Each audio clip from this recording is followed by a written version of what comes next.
Assalamualaikum warahmatullahi wabarakatuh. Semangat pagi mahasiswa semuanya. Pertemuan pertama ini kita akan membahas tentang hakikat seni.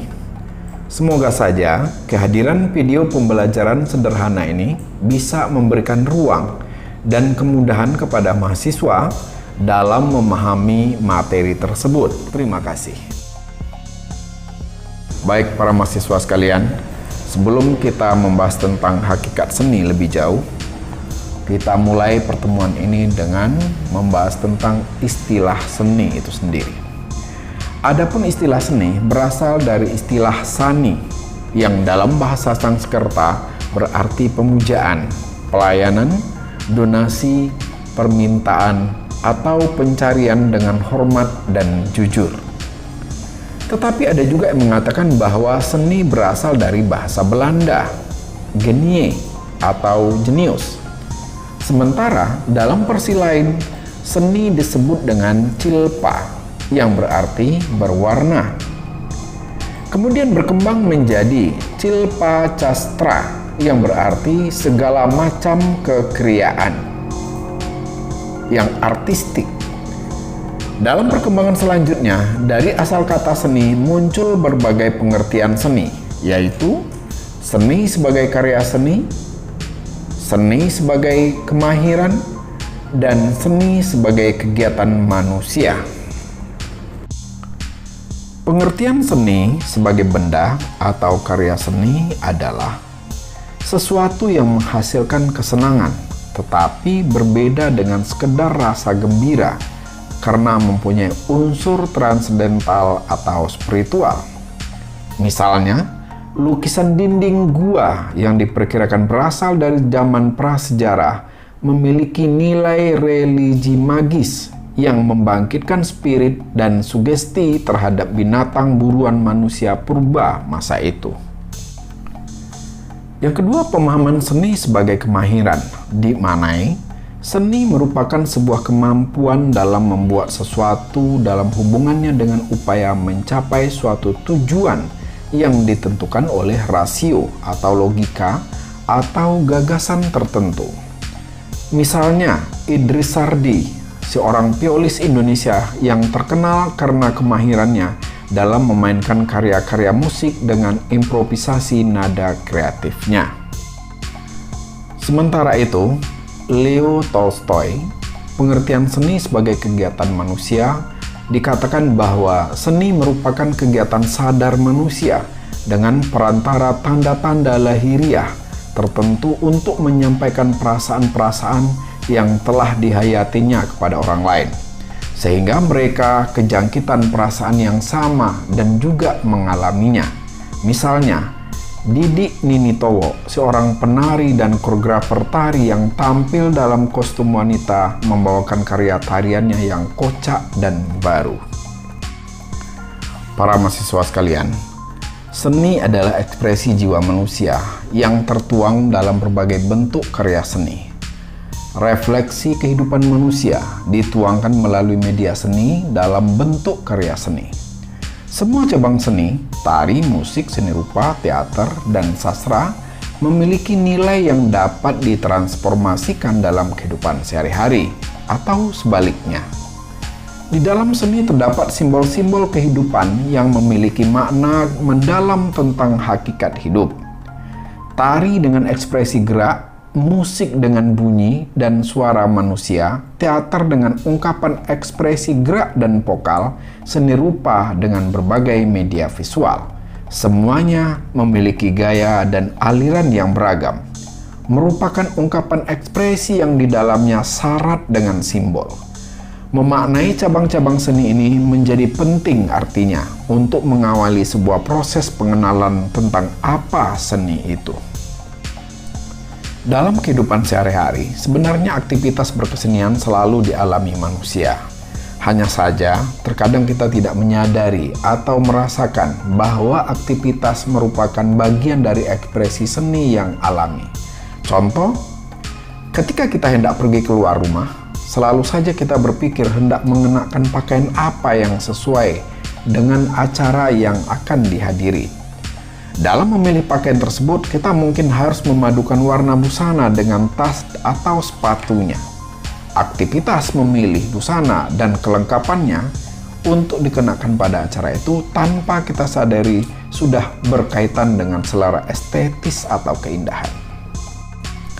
Artinya, apa yang dilakukan manusia dalam kehidupan sehari-hari merupakan refleksi dari sikap dan perilaku seseorang.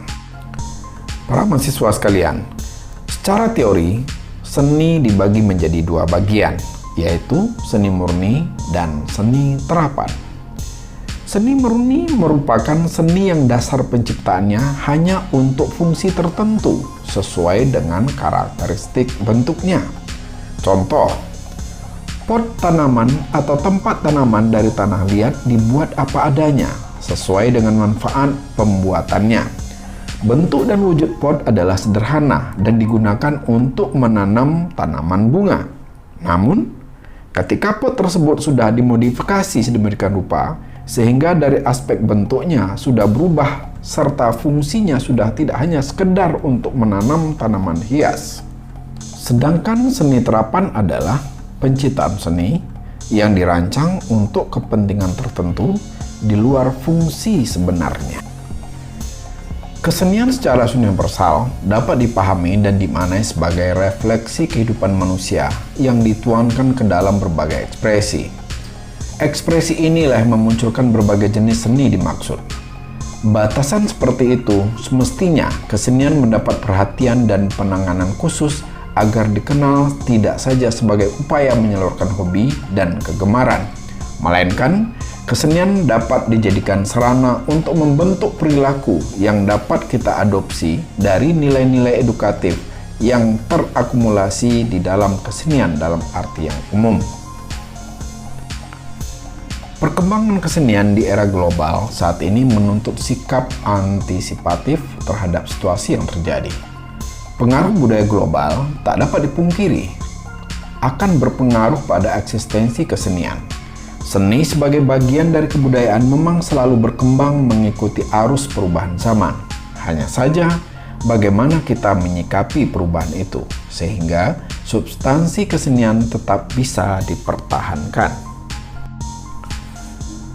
Mempertahankan substansi seni dalam menghadapi era global menjadi suatu yang penting, mengingat roh kesenian berasal dari tradisi budaya setempat, baik rupa, tari, musik, maupun teater. Dari sumber tradisi itulah berbagai ekspresi seni bisa dikembangkan ke dalam bentuk-bentuk lain yang bersifat kreasi atau modern. Pengembangan bentuk dari konvensional ke kreasi ini sebenarnya merupakan bagian dari upaya pelestarian dalam bentuk atau format baru. Menurut Sudarso, sejarah lahirnya seni secara umum sudah tua usianya. Namun gambaran orang terhadapnya biasanya tidak jelas dan seringkali terlampau sempit. Kondisi demikian karena luasnya daerah jelajah seni, juga karena pesatnya perkembangan zaman, sehingga tidak lagi terjangkau oleh orang-orang di luar komunitasnya. Untuk menjawab pertanyaan tersebut, perlu kiranya kita tengok batasan maupun definisi tentang seni dalam pandangan masyarakat secara umum.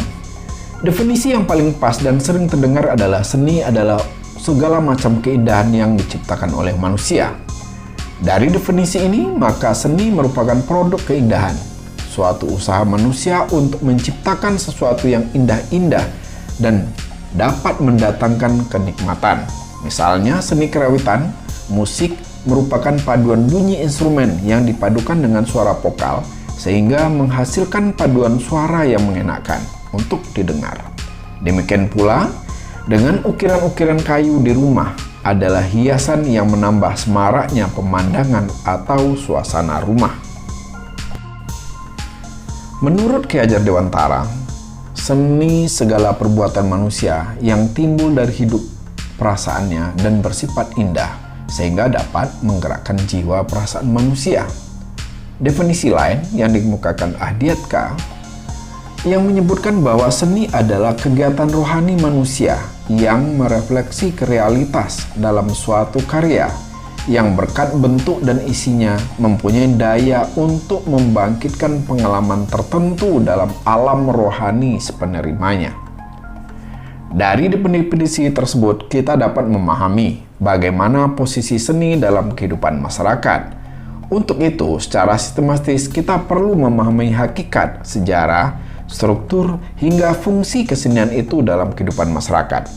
Dari aspek itulah kita dapat memahami secara kontekstual apa sebenarnya kesenian dan manfaatnya dalam kehidupan masyarakat. Baik para mahasiswa sekalian, demikianlah materi kita pada pertemuan kali ini. Semoga saja video pembelajaran sederhana ini bisa menjembatani mahasiswa dalam memahami hakikat seni.